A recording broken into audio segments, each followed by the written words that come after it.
Episode 48, Kisah seorang pengantar makanan yang menjadi miliarder. Wajah Wang Weize memerah. Dia merasa terhina. Brengsek sampah berani mengucapkan kata-kata liar padanya. Dia juga mengancam akan membiarkan dia keluar dari Arc de Triomphe bersama ayahnya. Garpu konyol ini, dari mana asalnya? Apakah Liang Jingru memberikannya padanya? Sombong sekali. William Chen, jika saya tidak bisa keluar dari Arc de Triomphe hari ini, maukah Anda berlutut dan memanggil saya saudara Z? Wang Weize sangat kesal dan mencibir di sudut mulutnya. Mungkin William Chen akan patah mulut. Harapannya tipis, hampir nol. William Chen juga tidak repot-repot memperhatikan Wang Weize. Dia ada di sini untuk makan malam hari ini. Dia tidak ingin menimbulkan masalah, tetapi pihak lain secara membabi buta mempermalukan dirinya sendiri dan tidak memberinya warna untuk dilihat.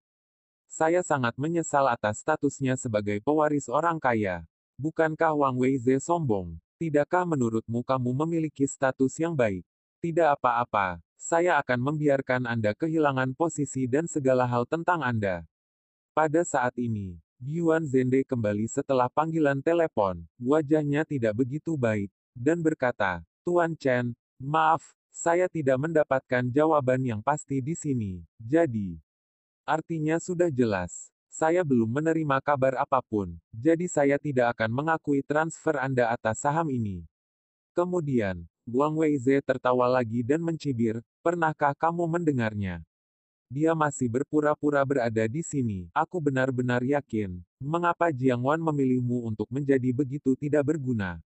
Lucu, sangat menggelikan. Kebohongan itu terungkap, dan dia sangat tenang. William Chen tidak mengatakan apa-apa, tetapi berkata dengan tenang, tunggu, saya kira Anda menelepon ayahnya Wang Sanlong, yang memiliki 2 poin ekuitas. Dia benar-benar tidak memiliki suara dalam rapat pemegang saham. Ayahnya seharusnya tidak tahu tentang ini. Tapi saya rasa itu cepat. William Chen benar. Perjanjian pengalihan ekuitas ini disetujui dengan suara bulat oleh beberapa pemegang saham utama dari Triumphal Arc Group. Pemegang saham minoritas di bawah ini tidak memiliki suara sama sekali. Apa yang ingin kamu katakan? Tunggu saja sampai waktunya tiba. Oleh karena itu, Wang Sanlong tidak segera menerima pemberitahuan tersebut. Namun, tidak akan terlambat. Setelah itu, William Chen tidak terlalu peduli, dan dia mengobrol dengan rekan-rekannya. William Chen, kamu benar-benar tahu cara berpura-pura, tetapi ayahku didiskualifikasi. Kamu benar-benar ingin menertawakanku. Menurutmu kamu ini siapa? Ayah kuda, atau Buffett? Kamu brengsek, ingin membeli Arc de Triomphe. 200 apakah Anda punya 1 miliar? Bodoh sekali. Wang Weize mencibir dan mencibir. William Chen mengangkat bahunya dan berkata, Wang Weize, kamu benar-benar katak di dasar sumur. Dunia ini besar. Tolong jangan lihat aku dengan mata sipitmu. Kamu tidak tahu berapa banyak uang yang aku miliki karena aku tidak tahu berapa banyak uang yang aku miliki.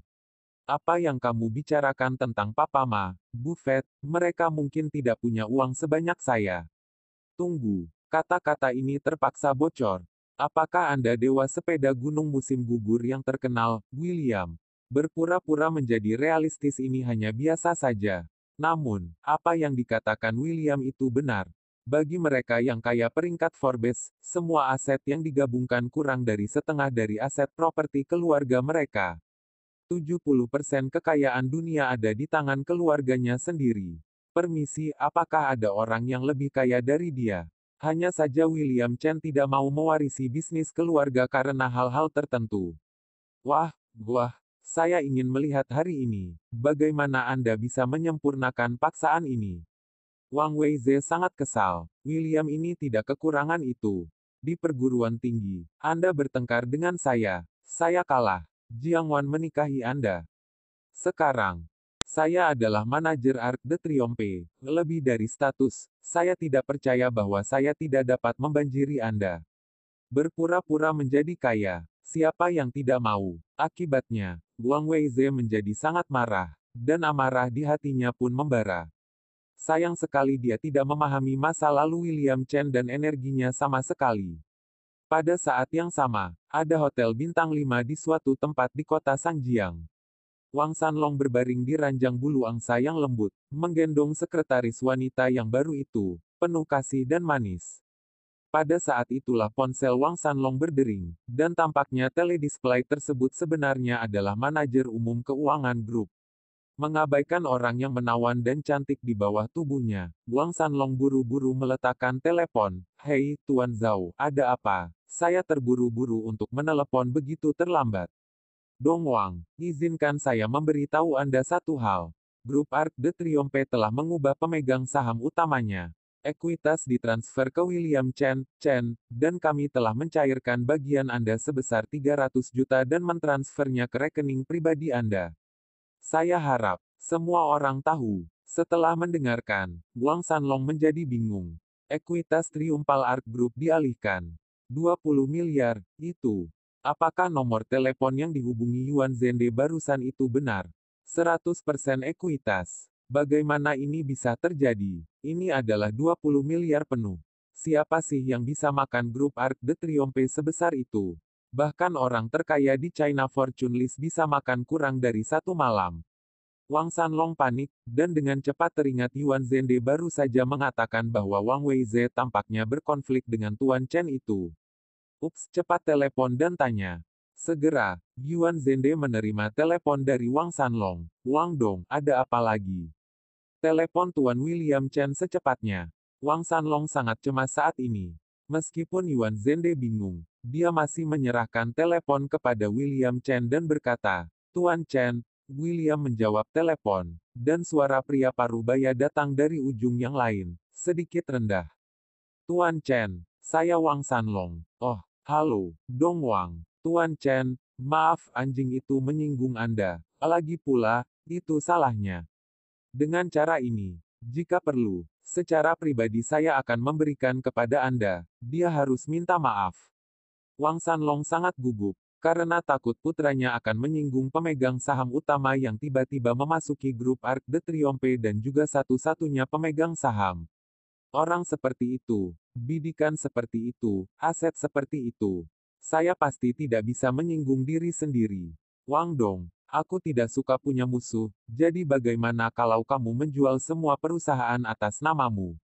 Ah, Wang Sanlong tertegun. Dia tidak mengerti apa yang dimaksud pihak lain dengan melakukan ini. Memang ada beberapa perusahaan di bawah namanya, dan aset gabungan mereka lebih dari 100 juta yuan. Selain itu, perusahaan-perusahaan itu sekarang sedang dalam peningkatan karir mereka. Mereka telah menerima putaran investasi malaikat sebesar 20 juta yuan. Baru-baru ini, mereka mencari investasi di Amerika Serikat dan bersiap untuk memenangkan putaran B pembiayaan, 100 juta yuan. Ini adalah kesempatan bagi Wang Sanlong, tetapi juga darah hidupnya. Di masa depan, dia kemungkinan akan berada di daftar kaya Forbes dengan perusahaan-perusahaan ini. Karena itu, dia pasti tidak akan menjualnya. "Tuan Chen, Anda bercanda. Perusahaan saya semuanya kecil dan tidak bisa dilihat oleh orang-orang besar seperti Anda." Wang Sanlong tersenyum datar. "Tidak apa-apa jika Anda tidak menjualnya, tetapi saya pikir perusahaan Anda akan segera bangkrut. Jika saya ingat itu benar, Anda tampaknya telah menyelesaikan investasi malaikat putaran A dan berencana mengumpulkan 100 juta di putaran B. Jika ini bangkrut, maka sayang sekali." William Chen tersenyum tenang, memegang ponsel di tangannya, yang berisi informasi tentang Wang Sanlong yang dikirim oleh Qiao Fugui. Dari lahir, hingga kualifikasi profesional, hingga status keuangan perusahaan di bawah namanya. Keseluruhan daftarnya sangat jelas. Wang Sanlong kedinginan saat itu. Alisnya terangkat, dan dia berkata, "Tuan Chen, saya tidak tahu apakah Anda tidak berkelahi. Saya rasa tidak perlu. Apakah Anda di Arc de Triomphe? Saya akan ke sana sekarang." Kebangkrutan. Nada suara Tuan Chen sangat keras. Bisakah tangannya mencapai gips malaikat atau bahkan pergi ke luar negeri? Namun, William Chen tersenyum tenang dan berkata, "Wang Dong, saya memiliki waktu terbatas, jadi saya akan memberi Anda setengah jam untuk memikirkannya. Jika Anda berpikir dengan hati-hati, jual perusahaan kepada saya, atau tunggu kebangkrutan." Benar, nada suara William Chen sangat datar. Ini membuat Wang Sanlong di ujung sana sangat gugup dan bingung. William Chen, apakah kamu bercanda? Wang Sanlong tiba-tiba tersenyum. Dia tidak percaya bahwa kekuatan satu orang dapat menjangkau investor malaikat, atau bahkan kelompok pembiayaan asing. Aku tidak pernah bercanda. Kamu hanya punya waktu setengah jam untuk memikirkan apakah akan menjual atau bangkrut. Kamu pilih, kata William Chen dengan tenang, lalu menutup telepon. Dia tidak tertarik untuk berbicara terlalu banyak dengan Wang Sanlong. Pilihan telah diberikan padanya. Sangat sederhana. William Chen melakukan ini hari ini agar Wang Weize mengerti bahwa beberapa orang tidak melakukannya sesuka hati. William Chen juga menyadari bahwa dia telah melakukan terlalu banyak hari ini. Namun, dia tidak peduli. Dia selalu menginjak kepalanya dan sangat kesal.